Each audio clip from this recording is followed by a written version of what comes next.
Salam Rahayu, para kadang. Kita berjumpa lagi pada tayangan video Jakarta Lit. Kali ini masih melanjutkan tema kita untuk menyelami roh kasih di dalam diri kita. Para kadang, pada kesempatan kali ini saya ingin mengajak para kadang untuk mengetahui ada beberapa tindakan sikap di dalam kasih itu yang tidak berasal dari budi atau tidak berasal dari tuntunan budi. Oleh sebab itu, mari para kadang kita mencoba untuk memahami peristiwa-peristiwa apa saja yang disebut kasih yang tidak berasal dari budi tersebut. Yang pertama, para kadang, kadangkala kita pernah mendengar atau pernah melihat sendiri, atau bahkan mungkin kita juga pernah melakukan sendiri. Nah, pertama, kita tentu saja di dalam kehidupan kita didekatkan dengan berbagai macam peristiwa di dalam sekeliling kita, lalu kita memiliki rasa kepedulian. Kita memiliki kepedulian saat melihat sesuatu, lalu kita juga mengalami rasa iba setelah mengerti akan peristiwa tersebut. Namun apa yang terjadi para kadang saat kasih itu bukan berasal dari budi, maka kasih tersebut, tindakan kasih tersebut, rasa kepedulian tersebut itu hanya sebatas tindakan yang spontan. Jadi tindakan yang mungkin bisa lebih tepat dikatakan seperti orang kaget ya para kadang ya.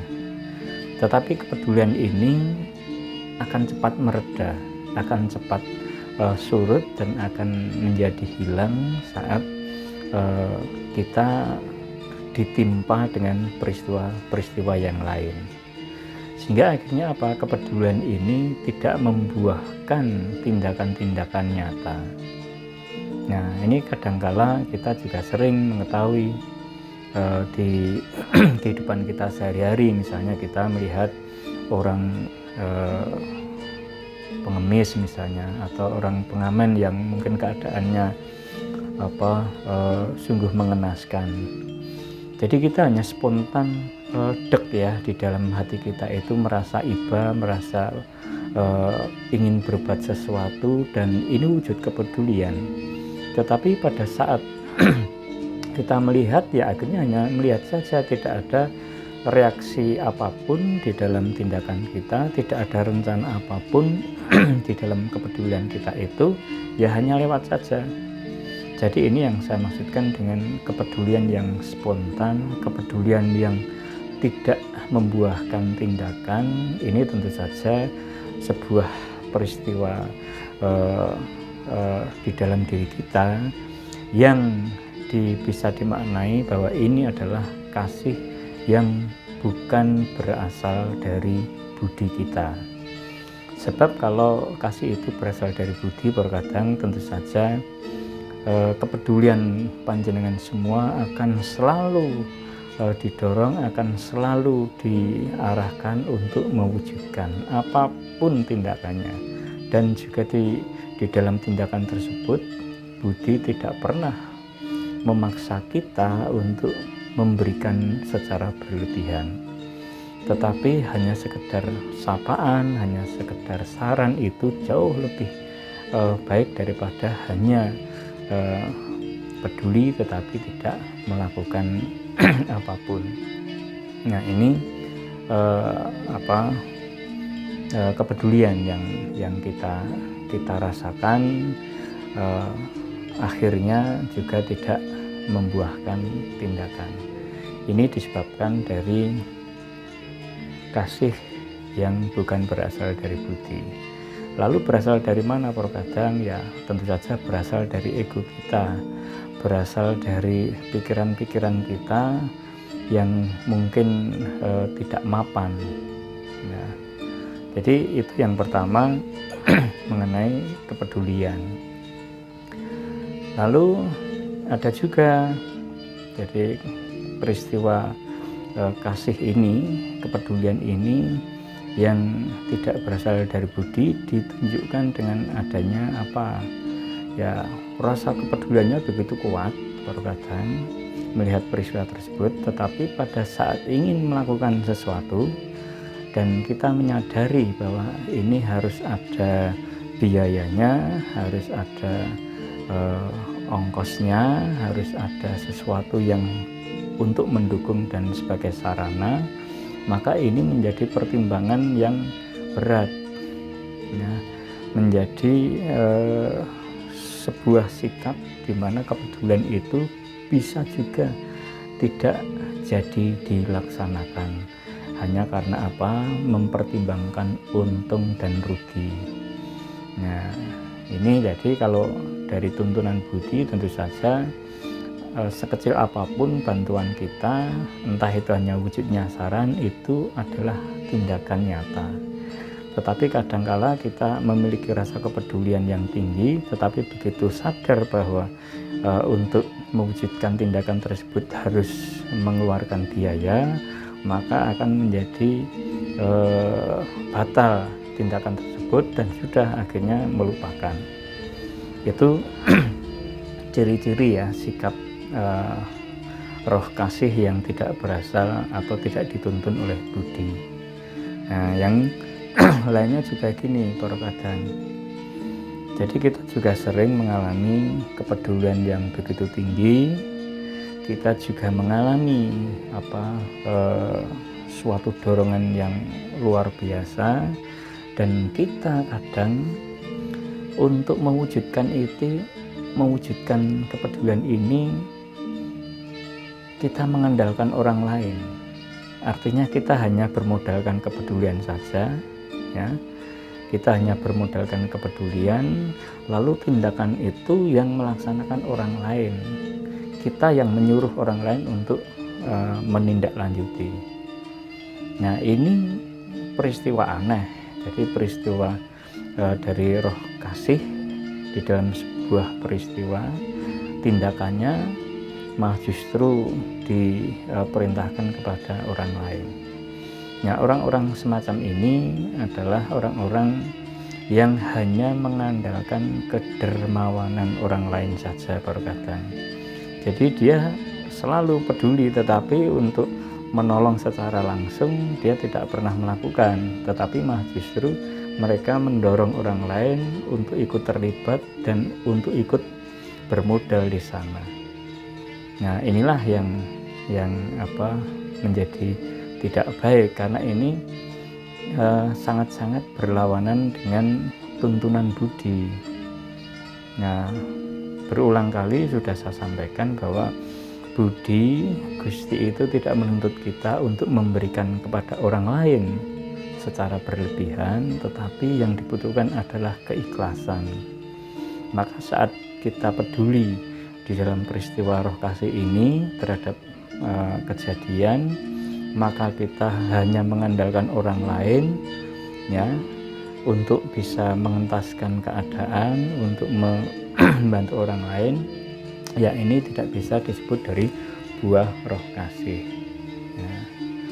Jadi kita hanya ibarat kata perkataan kita hanya selalu berjalan-jalan ke manapun juga, lalu kita melihat sebuah fenomena peristiwa, dan kita di sana berjalan-jalan itu hanya mengumpulkan kepedulian saja, tetapi tidak pernah mencoba untuk merealisasikan. Nah, peristiwa ini mengandung makna perkataan sesungguhnya saat kita itu diperjumpakan dengan peristiwa di sekeliling kita, sebenarnya kitalah yang diutus oleh Gusti untuk menjalankan dawuh-dawuhnya.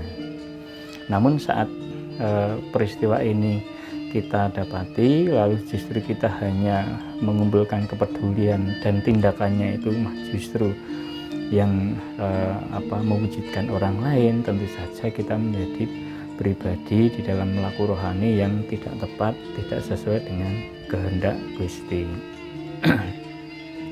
Juga ada perkataan eh, saat di dalam kejadian masyarakat. Nah, tidak hanya pribadi tetapi kepedulian ini bisa dilakukan secara kolektif ya. Jadi roh kasih itu sebenarnya juga bisa mendorong kita untuk melakukan kebersamaan. Misalnya dalam kondisi membantu bencana misalnya. Jadi saat kita tidak mungkin bisa melaksanakan sendiri, lalu kita diperjumpakan dengan banyak orang, bahkan di situ juga dibuat sebuah komunitas atau kepanitiaan. Lalu dengan kepedulian yang terjadi, mencoba untuk mencari orang-orang yang dermawan. Jadi kepedulian kita itu hanya sebagai panitia saja, tetapi hanya mencoba untuk memanage atau mengkoordinasi acara supaya nanti yang membantu itu justru orang-orang lain di luar komunitas itu. Nah, itulah yang disebut orang-orang yang dermawan. Jadi kita mencoba hanya sebagai penyalur. Jadi di dalam laku rohani, penyalur seperti ini adalah tindakan yang kurang baik. Maka saat kita itu mencoba untuk melakukan peristiwa kasih dan kepedulian ini, maka sesungguhnya walaupun kita di dalam bentuk komunitas, maka kita harus juga menyiapkan diri, mengetahui apa yang perlu disiapkan supaya kita juga bisa melaksanakan atau mewujudkan dari kepedulian itu, entah sekecil apapun. Jadi jangan sampai kita hanya mengandalkan kedermawanan orang lain. Bahkan banyak peristiwa yang terjadi kadang saat kita melakukan kepedulian di dalam kebencanaan ini, setelah terkumpul banyak orang-orang yang dermawan ini, terkumpul banyak dana yang bisa koordinasikan seperti ini, lalu setelah ingin melaksanakan bantuan, ingin menyampaikan kepada masyarakat yang membutuhkan, lalu di sana ada perhitungan-perhitungan di mana ditemukan ternyata biaya operasional, biaya untuk membagikan itu jauh lebih besar daripada apa yang harus disampaikan secara tulus kepada yang membutuhkan. Nah, ujung-ujungnya apa? Kadang peristiwa seperti ini justru malah membatalkan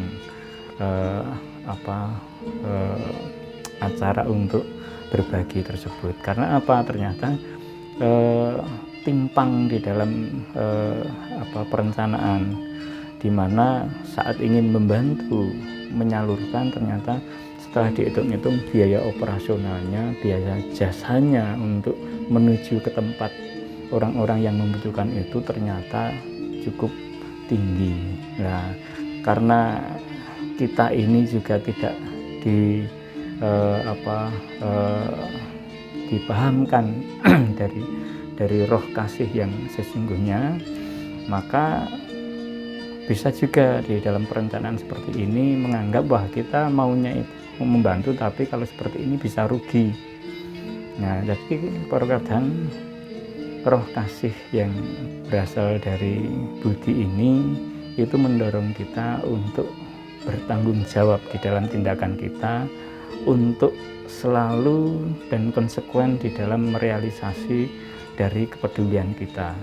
Jadi saat kita mendapati bantuan-bantuan yang telah kita kumpulkan dan ternyata itu biaya untuk menjalankannya itu lebih besar, maka akhirnya kita membatalkan, maka inilah yang bisa saya sebut sebagai kasih yang palsu. Nah, kadang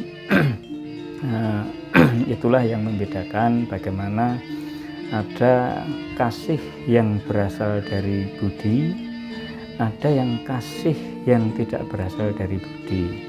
Dan ini bagian dari yang selalu mengganggu kehidupan rohani kita, sehingga kita di dalam masa-masa pemurnian ini selalu mengalami kegagalan-kegagalan.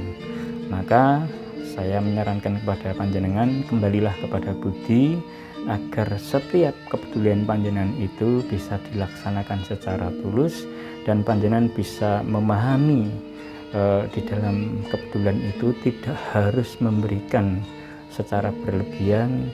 Yang penting panjenengan ikhlas memberikan apa yang panjenengan